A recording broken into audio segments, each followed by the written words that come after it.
तो हम लोग रिलेशनशिप देखेंगे, अल्फा और बीटा के बीच में रिलेशनशिप कैसे निकालेंगे, ये चीज़ को हम लोग सीखेंगे। इससे पहले हम आपको बता दिए थे अल्फा और बीटा के बीच का रिलेशन। तो बीटा इज इक्वल टू हम बताए थे अल्फा बट्टे 1 माइनस अल्फा। आज निकालने का हम लोग सीखेंगे, कैसे हम लोग निकालते हैं, ठीक है ना। निकालने का आज हम लोग सीखेंगे। तो देखिए बहुत ही आसान है। बीटा इज इक्वल टू आप क्या जानते हैं, अल्फा और बीटा के बीच में रिलेशन है। तो बीटा करंट एम्प्लीफिकेशन फैक्टर होता है किसमें सर, कॉमन इमीटर कनेक्शन में। और करंट एम्प्लीफिकेशन फैक्टर क्या है, तो चेंज इन आउटपुट बटे चेंज इन इनपुट। तो beta is equal to del I C, common emitter connection है, बटे डेल आई बी हो जाएगा। Beta is equal to change in collector current बटे चेंज इन बेस करंट, मतलब output current में changing बटे input current में चेंजिंग। उसी तरह से अल्फा जो है करंट एम्प्लीफिकेशन फैक्टर होता है किसमें सर, तो ये कॉमन बेस कनेक्शन में होता है।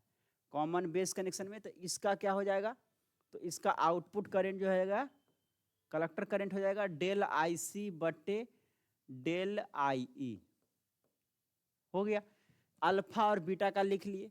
अब एक रिलेशन हम लोग जानते हैं, I E is equal to I B plus I C होता है। ये रिलेशन हम लोग जानते हैं, है ना।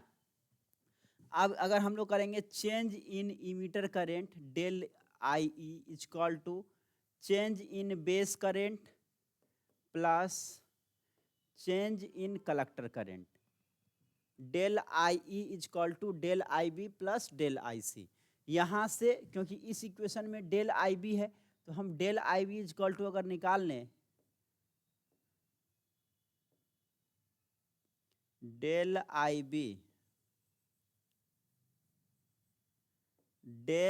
बी इज इक्वल टू क्या हो जाएगा, तो del I E minus del I C लिख सकते हैं यहाँ से, बिल्कुल लिख सकते हैं। अब देखिए क्या करना है, तो बीटा इज इक्वल टू क्या है sir, beta is equal to आया है डेल आई सी बट्टे में del I B. Del I B के जगह पे हम लोग ये लिख सकते हैं, del I B is equal to del I E minus del I C लिख सकते हैं ना। तो ये डेल आई बी के जगह पे हम लोग इसको लिख लेंगे, तो क्या आ जाएगा सर, आ जाएगा beta is equal to del I C बट्टे डेल आई बी के जगह पे ये लिख लेते हैं del I E minus del I C, del I E minus del I B लिख दिए बीटा इज इक्वल टू। अब क्या करना है देखिए बच्चा, सेम चीज यहाँ जो लिखा हुआ है वही चीज को हम लिख रहे हैं, कोई नया चीज नहीं लिख रहे हैं। ये यहाँ तक हम लोग निपट लिए, ये वाला चीज हम लिख दिए, यहाँ तक पहुँच गए। अब क्या करेंगे, न्यूमरेटर और डिनोमिनेटर, ऊपर वाले को बोलते हैं अंश, नीचे वाले को हर बोलते हैं, सभी लोग को पता होगा। तो न्यूमरेटर और डिनोमिनेटर को क्या करेंगे हम लोग, डेल आई ई से डिवाइड करेंगे। तो देखिए बीटा इज इक्वल टू कितना है, बीटा इज इक्वल टू है डेल आई सी अब बट्टा में है del I E minus del I C. ये है, क्या करना है, ऊपर और नीचे न्यूमरेटर और डिनोमिनेटर दोनों को क्या करना है, डेल आई ई से डिवाइड कर देना है। तो डेल आई सी बट्टे डेल आई ई हो जाएगा ऊपर में, उसी तरह से डिनोमिनेटर को कीजिएगा तो क्या हो जाएगा, डेल आई ई बट्टे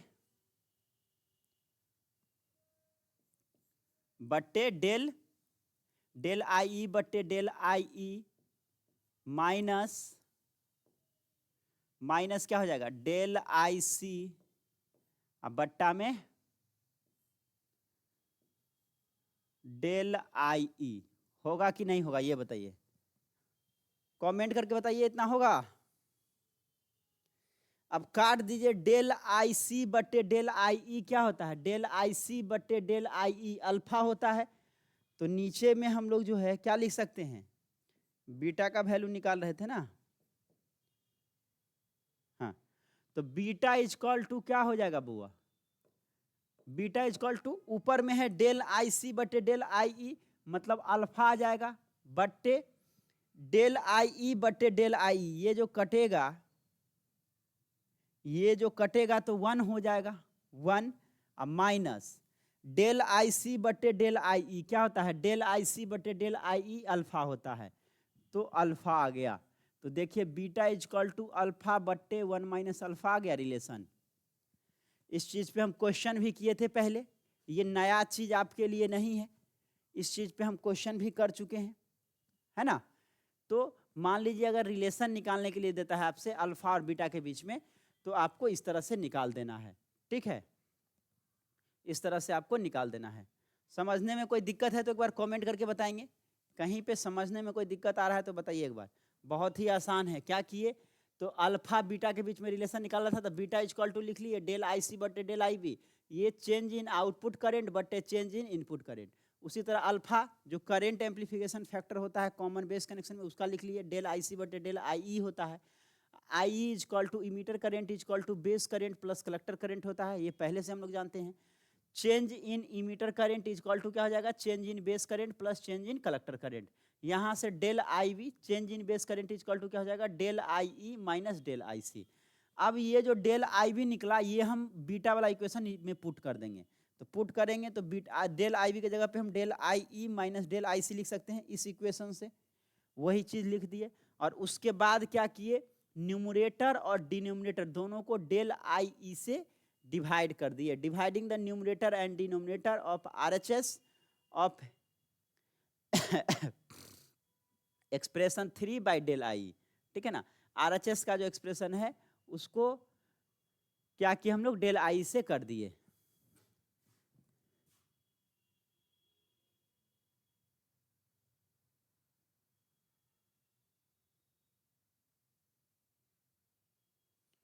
FIT क्लास कब होगा,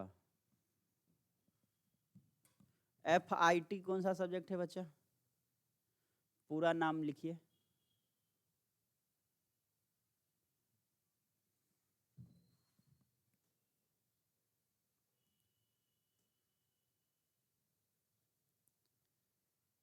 क्लियर है, इसी एक्सप्रेशन को आपको लिखना है, हम इसको मिटा देते हैं क्योंकि ये समझाने के लिए हम किए हैं, बस इस एक्सप्रेशन को आपको लिख लेना है।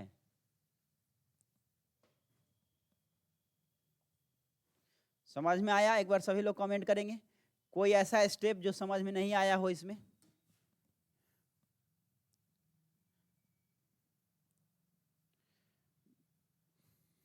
बस सेम इसी चीज को लिखें, कोई ऐसा स्टेप जो आपको समझ में ना आया हो। नेक्स्ट हम लोग गामा और अल्फा के बीच में रिलेशन देखेंगे, गामा और अल्फा के बीच में। अभी हम लोग क्या देखे, अल्फा और बीटा के बीच में रिलेशन देखे, अब हम लोग गामा और अल्फा के बीच में रिलेशन को देखेंगे, गामा और अल्फा के बीच में रिलेशन को देखेंगे। सेम चीज है, सेम चीज है, थोड़ा सा आप गौर करेंगे समझ जाएंगे। देखिए आई इज इक्वल टू क्या है, आई बी प्लस आई सी होता है सर, तो del I E change in emitter current is equal to क्या हो जाएगा, change in base current plus change in collector current हो जाएगा। तो यहां से del I B is equal to क्या हो जाएगा, change in base current is equal to change in emitter current minus change in collector current हो जाएगा, है ना। अब क्या करना है सर, तो यहां पे देखिए गामा इज इक्वल टू क्या होता है, तो sir gamma is equal to ये करेंट एम्पलीफिकेशन फैक्टर होता है कॉमन कलेक्टर कनेक्शन में, और ये आउटपुट करंट बट्टे इनपुट करंट होता है। तो चेंज इन आउटपुट करंट क्या हो जाएगा, कॉमन कलेक्टर है, कॉमन कलेक्टर है तो आई इमीटर करंट हो जाएगा बट्टे चेंज इन बेस करंट, ये आउटपुट करंट बट्टे इनपुट करंट, ठीक है। तो डेल आई ई बट्टे डेल आई बी, अब डेल आई बी के जगह पे हम लोग ये लिख सकते हैं del I E minus del I C, इसी चीज को हम ऐसे लिख सकते हैं ना, डेल आई ई और डेल आई बी के जगह पे बच्चा, डेल आई बी के जगह पे हम लोग क्या लिख सकते हैं, del I E minus del I C, तो इसको लिख देते हैं del I E minus del I C, del I C,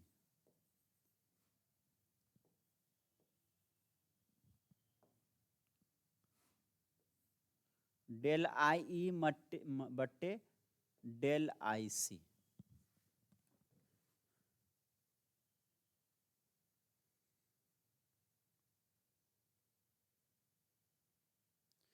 del I E बट्टे del I E minus del I C, ठीक है ना, लिख सकते हैं, बिल्कुल लिख सकते हैं। अब क्या करना है बउआ, न्यूमरेटर और डिनोमिनेटर, न्यूमरेटर मतलब अंश और डिनोमिनेटर मतलब हर, न्यूमरेटर और डिनोमिनेटर को हम लोग क्या करेंगे, दोनों को डेल आई ई से डिवाइड करेंगे। देखिए, dividing the numerator and denominator of RHS, RHS मतलब राइट हैंड साइड, इस साइड वाले का न्यूमरेटर और डिनोमिनेटर दोनों को क्या करेंगे, डेल आई ई से डिवाइड करेंगे। तो ऊपर में क्या आ जाएगा, डेल आई ई बट्टे डेल आई ई, अब बट्टा नीचे क्या हो जाएगा, डेल आई ई बट्टे del I E minus del I C बट्टे डेल आई ई। अब ये तो कट जाएगा बउआ, ये कट जाएगा तो 1 बचेगा ऊपर में, ये भी कटेगा तो यहाँ 1 बचेगा, माइनस डेल आई सी बट्टे डेल आई ई क्या होता है, तो सर ये तो अल्फा इजकल टू होता है, अल्फा इजकल टू होता है डेल आई सी बट्टे डेल आई ई। तो हम लोग डेल आई सी बट्टे डेल आई के जगह पे अल्फा लिख सकते हैं, तो अल्फा लिख दिए। तो गामा इजकल टू क्या गया, 1/1 माइनस अल्फा। तो दो रिलेशन, एक तो हम लोग गामा और अल्फा के बीच में रिलेशन क्या पढ़े, gamma is equal to 1/1 minus alpha होता है, gamma is equal to 1/1 minus alpha. और एक रिलेशन हम लोग पढ़े थे बीटा इजकल टू अल्फा बट्टे 1 माइनस अल्फा, और इस पे हम लोग क्वेश्चन भी कर चुके हैं। ये नया टर्म आपके लिए नहीं है, इस पे हम लोग क्वेश्चन अच्छे से कर चुके हैं, ठीक है ना। इसके लिए हम लोग क्या कर चुके हैं, तो इस पे क्वेश्चन कर चुके हैं। बीटा इजकल टू अल्फा बट्टे 1 माइनस अल्फा होता है।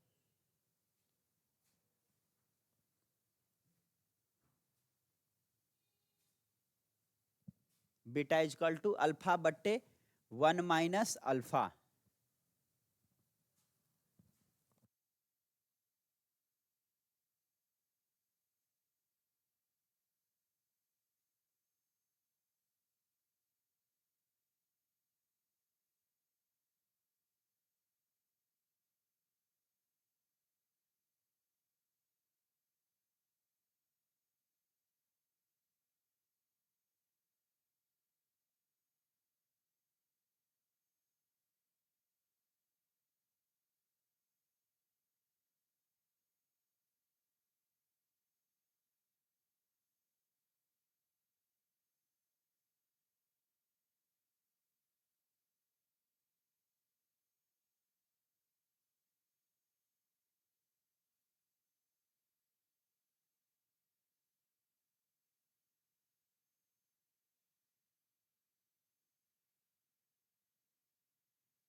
तो ये दोनों रिलेशन आपको ध्यान में रखना है, gamma is equal to 1/1 minus alpha और बीटा इजकल टू अल्फा बट्टे 1 माइनस अल्फा होता है, ठीक है ना।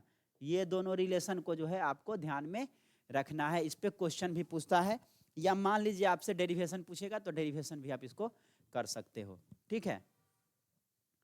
तो यहां तक आपको करके जाना है। जो बेसिक इलेक्ट्रॉनिक्स इंजीनियरिंग पढ़े हैं, बेसिक इलेक्ट्रॉनिक्स इंजीनियरिंग वाले का यूनिट 5 कंप्लीट हो गया बच्चा, यहां तक में आपका यूनिट 5 कंप्लीट हो गया, ठीक है ना। यूनिट 5 यहां तक कंप्लीट हो गया। उसके बाद जो फंडामेंटल ऑफ इलेक्ट्रॉनिक्स इंजीनियरिंग के बच्चे हैं, मींस इलेक्ट्रिकल इंजीनियरिंग वाले बच्चे हैं, उनका एक और टॉपिक इसमें है, उसके बाद फेट स्टार्ट होगा। आपका यूनिट 5 कंप्लीट हो गया। बेसिक इलेक्ट्रॉनिक्स इंजीनियरिंग वाले को यूनिट 5 में यही सारा चीज़ पढ़ना था। आप अपने सिलेबस को देखिए, यूनिट 5 आपका फुल्ली कंप्लीट है, कहीं कोई दिक्कत नहीं है, और इससे अच्छा खासा क्वेश्चन भी आने वाला है। ऑब्जेक्टिव भी हम करवा दिए अच्छा खासा, और थ्योरी भी कवर करवा दिया। तो आप बस इसको पढ़िए, कहीं पे दिक्कत होता है तो आप पूछिए, ठीक है। और जो फंडामेंटल ऑफ इलेक्ट्रिकल इंजीनियरिंग है, उनको एक और टॉपिक है थर्मल रन अवे, छोटा सा टॉपिक है। उसके बाद आपको फील्ड इफेक्ट ट्रांजिस्टर यूनिट 2 में ही पढ़ना है, तो हम आपको फील्ड इफेक्ट ट्रांजिस्टर भी पढ़ाने वाले हैं, ठीक है, और उसके बाद फिर यूनिट 3 में जाएंगे। तो आपका यूनिट 2 अभी कंटिन्यू रहेगा।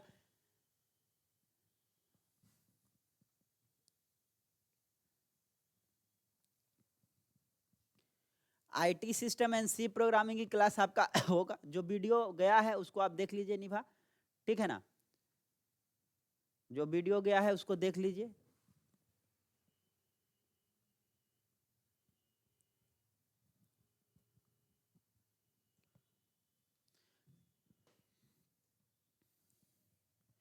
नेक्स्ट है थर्मल रन अवे।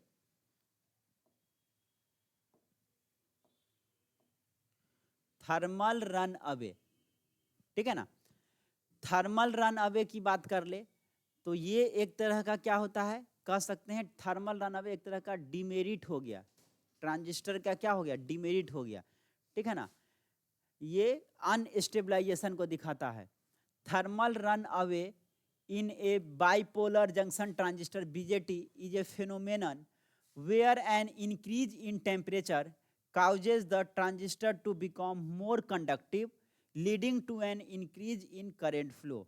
अब समझिए थर्मल रन अवे को कैसे हम लोग देखेंगे। तो थर्मल रन अवे कहाँ होता है सर, तो थर्मल रन अवे जो है बाइपोलर जंक्शन ट्रांजिस्टर में दिखता है, बीजेटी में थर्मल रन अवे होता है, ठीक है ना।